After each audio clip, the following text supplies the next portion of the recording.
Good evening, everyone. I'm Chris Hurst. We begin tonight with breaking news. About 30 minutes ago, Governor McAuliffe declared a state of emergency for Covington and Allegheny County. The area has been pummeled by severe weather and flooding. The state of emergency will provide the area with extra resources. And as those stronger storms are closer to moving out of our region, the Jackson River in Covington is approaching record crests. Because of that, evacuations are underway right now in low-lying areas. WDBJ7's Kyrie Stewart has been there all night. He joins us now live outside Covington City Hall.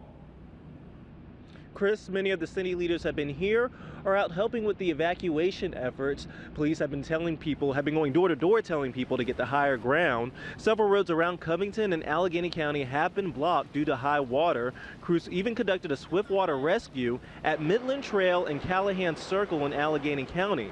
Many people say this is something they've never. Oh, it's beyond scary. We've had boats pass by on the back of SUVs going to do evacuations. We've had rescue squads, fire trucks, Walmart parking lots completely flooded. It's been hectic. And I'm joined here with Richard Douglas. He is the Covington City Manager. Richard, thank you for taking the time to talk with us tonight. Where are evacuees being told to go and what should they bring? We have two shelters in Covington. One is at the old Armory next to Covington High School. The other is Jeter Watson Intermediate School. The county also has a shelter in Lowmore at the Allegheny Government Complex. And if they don't have transportation, what should they do? We have buses here for the city residents to go to the shelters. Okay, so they just tell authorities and you all will find a way. Well, you all will get them on a bus and get them there. Now, if they aren't being asked to evacuate, if they're in higher ground, what should they do to prepare for all of the rain? We're asking folks to stay indoors, stay off the roads. There's still a lot of ponding on the roads. And we're also asking everyone to conserve water. Our water comes from the Jackson River. We're not able to produce water this evening nor tomorrow, and so we're asking folks to conserve water so that we can have enough supply. You know, I drove around earlier and I saw all of those roads that were blocked. Have there been a lot of swiftwater rescues? There's only been one in the city of Covington off of Michigan Avenue. We had a team come from Roanoke to assist with that. There's been several in the county. All right, well, hopefully there won't be too many more. All right, thank you, Richard. Thank you. Right now I'm live in Covington. Kyrie Stewart, WDBJ7.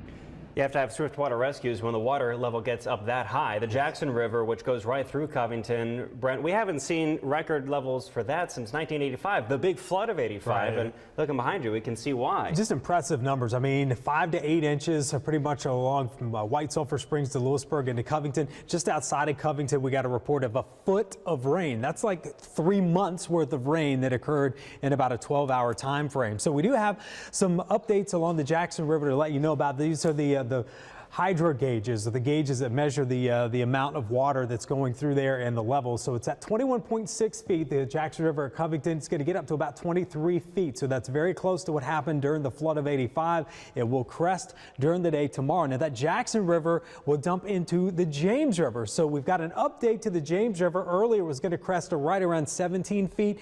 The hydrologists have upped that just a little bit to 20.7 feet. That's the James River by Buchanan. So just a couple feet above flood stage, and that will crest tomorrow.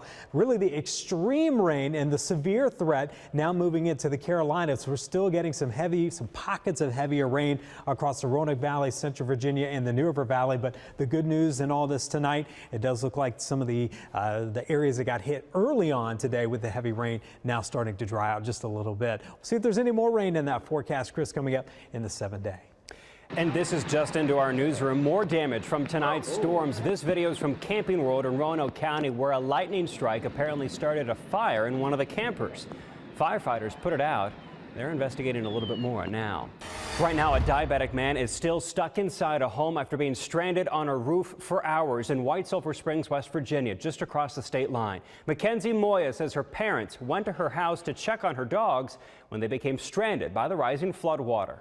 My dad is stuck in a second-story house. He was on the roof, but they climbed back down into the house. Currently, there are some people that are dispatched out trying to rescue them, and my mother was actually just found on a tree, and I'm trying to figure out what hospital they are taking her to because she is hypothermic. Mackenzie Moya is pretty sure her home was washed away. I know that I spoke with my neighbor, and he was stranded at his aunt's house, and he said that he watched his house wash away.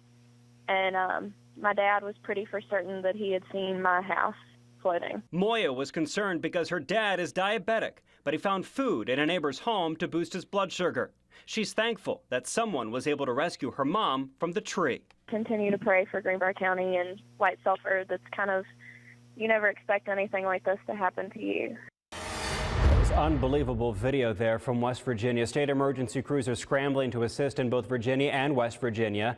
The Virginia Department of Emergency Management says it has dispatched one swiftwater rescue team to Covington. 2 search and rescue teams are headed to West Virginia. Other teams from around the Commonwealth have been put on standby. The agency does report this good news: no deaths, injuries, or missing people from tonight's storms so far. The heavy rain caught many people in the middle of rising waters, including one of our own at WDBJ7. Photojournalist Brandon Oob was recording the flooding in the Callahan section of Allegheny County when a rescue began. Brandon, what was going on when those crews then got into the water? Chris, just before they got into the water, the sky opened up. Water came down faster than it had before, and that meant that the water picked up as it was moving very swiftly already. They got in and they handled the situation incredibly well. They got to the people and they rescued them, brought them back to the shore, and then they were put in the ambulance and they got away to safety. As you're watching this unfold, the water is kind of moving about where you are too. You get stuck. What happened? From the direction I came in, that actually flooded shortly after I got in, and officials had to close it off. The other direction, that was not officially closed off, but the water was so deep there that most likely it'd be an awful idea to drive a car through it. So I was stuck there for a good while watching the flooding in that area. We're seeing now the video that you took earlier today, seeing those 2 people be rescued from that home. Once you do get out from where you are there in Callahan, you come across another swiftwater rescue near the Humpback Bridge just west of Covington. Right, over by the Humpback Bridge, the water was incredibly high. There's normally about 12 feet between the water and where the bottom of that bridge is, and there was maybe a foot when I was there. The house that they were trying to get to was on the other side of the bridge from where we were, so they actually had to take their raft, walk it across the train tracks, and then come at it from that angle. Pretty amazing sights that you saw today. Now you're back safely at Covington City Hall. We appreciate you getting us these amazing pictures and video, Brandon. Thanks very much. Massive rainfall is also causing problems in northern Botetourt County. This bridge near Roaring Run Road has been under construction for at least a few months. The road is closed about a quarter mile out from the bridge. Roaring Run feeds into Craig Creek, which has been rising all night. We ran into a number of families trying to protect their belongings. The Tuckers were out at their family property pulling their camper to higher ground. And we also ran into the Celtics from Annapolis, Maryland. They're on vacation. They're going to have to cut it a day short. The family's rental camp is just yards from Craig Creek, and the hammock area already underwater. The creek attracted them to rent the cabin in the first place. We sort of have a red line. Once it crosses there, then we'll get out. Probably might put this into the Yelp review that check the weather forecast before you come, because we didn't do that.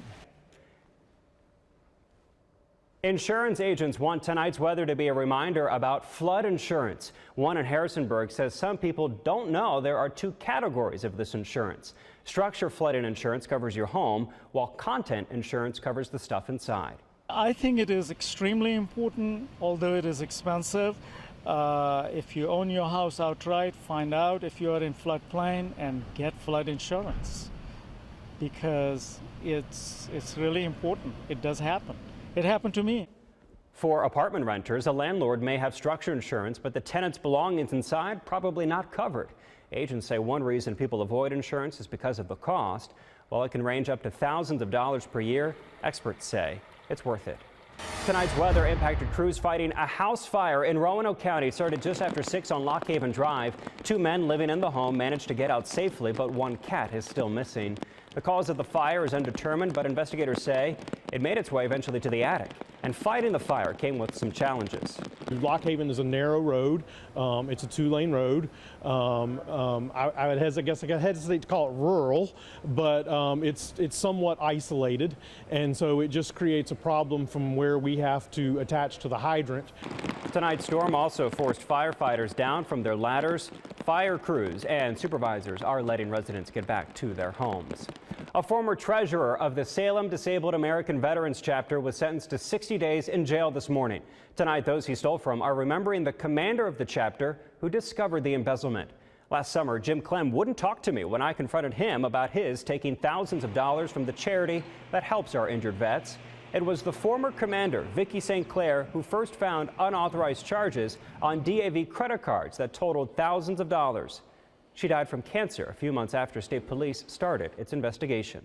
She just wanted to make sure that that I followed through with it, and that she wanted to see justice, and that veterans know that they could have peace with this organization. In all, Clem will have to pay back nearly $25,000 in restitution. A bluegrass legend who carried the sounds of southwestern Virginia to an international audience has died. Tonight, family members confirmed that Ralph Stanley lost his battle with cancer. WDBJ7's Joe DeShiel remembers the music icon. Ralph Stanley was slowing down when we visited 3 years ago, but he wasn't ready to put his banjo on the shelf. I still enjoy it, and I'm proud that we did something with it.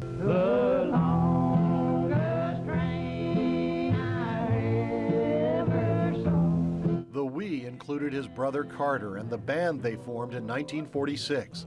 The Stanley Brothers and the Clinch Mountain Boys built a large and loyal following with their traditional sound. Carter playing the guitar and singing lead, Ralph picking the banjo and providing the high tenor harmonies. Ralph would continue to perform with the Clinch Mountain Boys after Carter's death, and he would ride a roots revival to new popularity with the release of the soundtrack to the movie Oh Brother, Where Art Thou in 2000. Won't you spare me over till another year? Everything has, just turned out good for us, and we've had good luck on everything we've ever tried to do, and it just seemed like it's just fit right in. That was Joe DeShiel reporting. Stanley's grandson Nathan said on Facebook tonight he was loved by millions of fans and that he loved all of you. Ralph Stanley was 89.